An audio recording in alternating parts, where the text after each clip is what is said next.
Hello and welcome to House Read, my Game of Thrones theorising channel, where I look at Game of Thrones from the perspective of a writer, and use the various parts of the craft of writing to try and predict what may happen in the future, and what we can understand about what's happening now, in both the TV show and the books. Lately, I've been thinking a lot about Jorah Mormont, specifically what's going to happen to his character after this. Tyrion.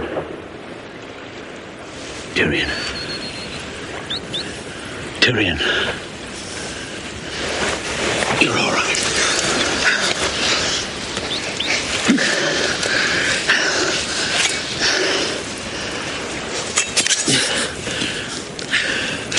You're heavier than you look. Did any of them touch you? You?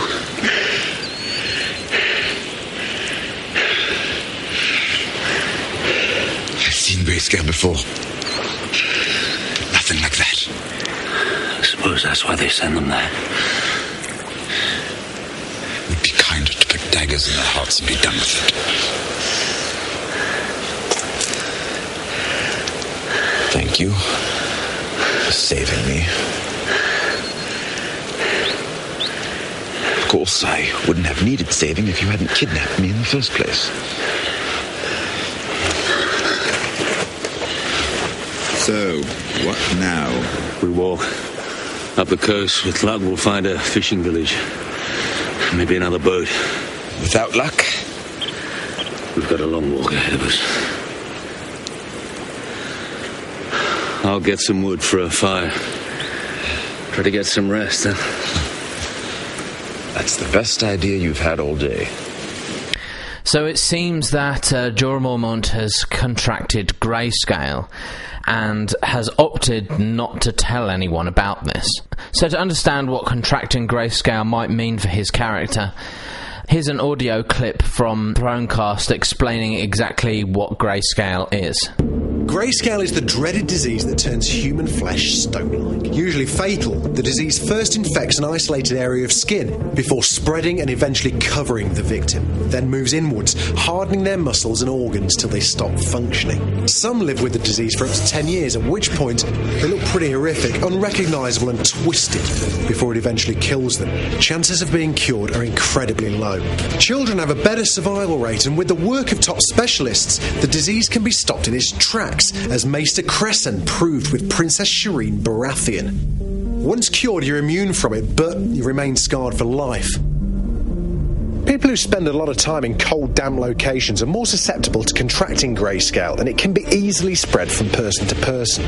Those been known to spread through infected objects, as was the case with Shireen Baratheon. Contagious victims are treated like lepers, and many are sent to live in the ruins of Croane with the Stone Men, a colony of those afflicted with Grayscale north of Volantis.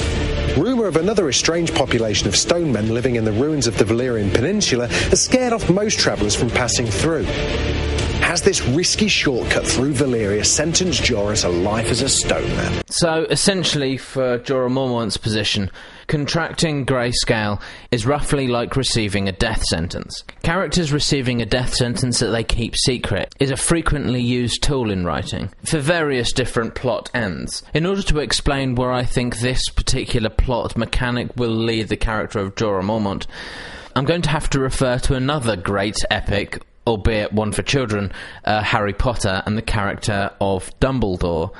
The following will include spoilers for Harry Potter, so if you haven't already read or watched Harry Potter, then perhaps you should go and do that instead of listening to the rest of the video, or perhaps you don't care. You've been warned, it's up to you. Towards the end of the story, in the book/film The Half-Blood Prince, Dumbledore, Harry Potter's mentor, receives his own form of secret death sentence, in the form of a cursed ring.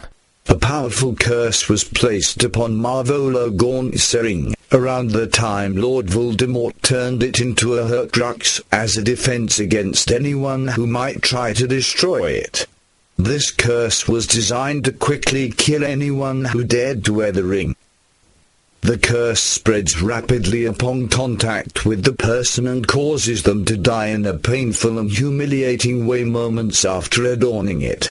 However, against wizards with prodigious skill such as Albus Dumbledore and Snap, the effects of this curse may be contained or temporarily halted. In the case of Dumbledore, this led the quarantine section to look blackened and dead. The containment would not hold indefinitely, as the curse would continue to slowly spread and eventually kill him, which, in Dumbledore's case, is estimated to be no more than 1 year. It was the type of curse that strengthens over time.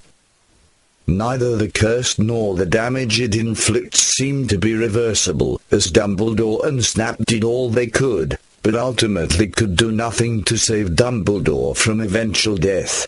Dumbledore's right hand looked blackened and dead for the last year of his life, seemingly with no improvement.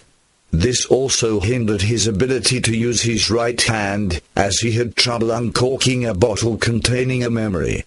All the while his infected hand hurt from time to time. So why do I bring up Dumbledore's secret death sentence?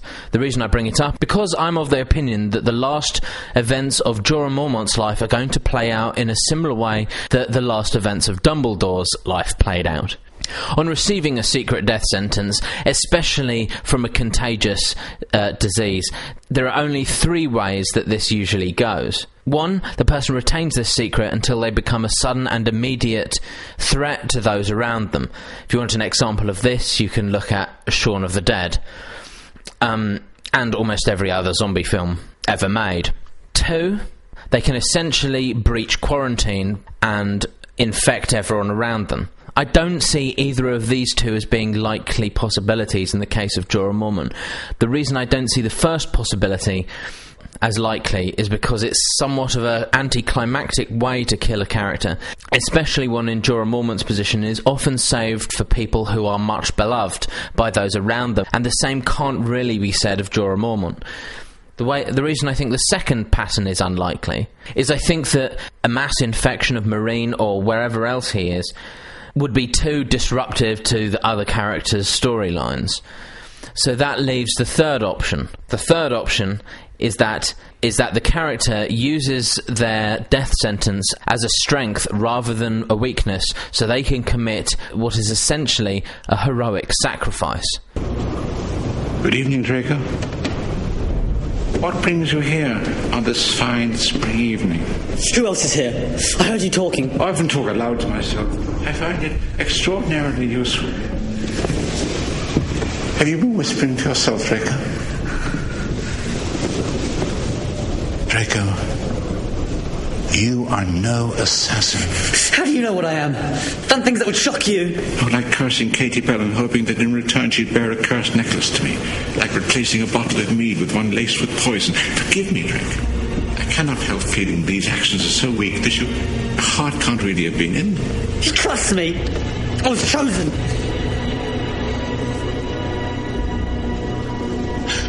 I shall make it easy for you.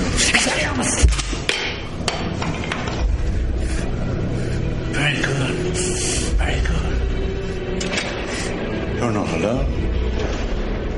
There are others. How? The vanishing cabinet in the room of requirement. I've been mending it. Let me guess. It has a sister. A twin. Borgin and Burks. They form a passage. Ingenious. Draco, years ago, I knew a boy who made all the wrong choices. Please let me help you. I don't want your help. Don't you understand? I have to do this. I have to kill you. He's gonna kill me.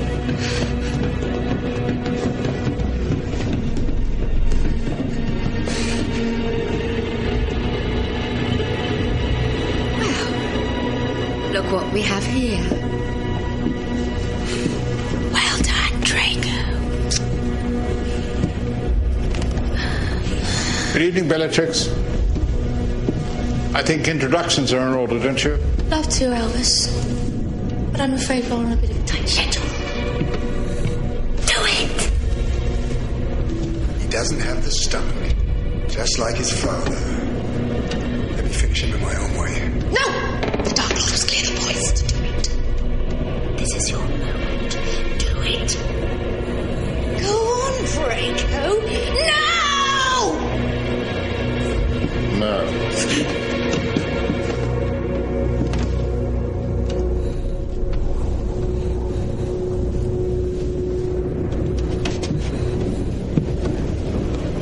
Severus.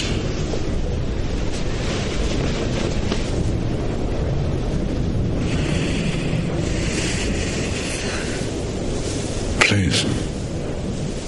Avada Kedavra.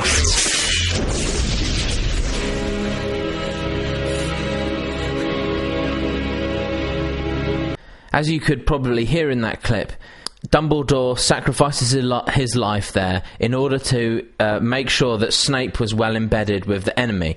It's something that Dumbledore could only have done with that death sentence hanging over his head.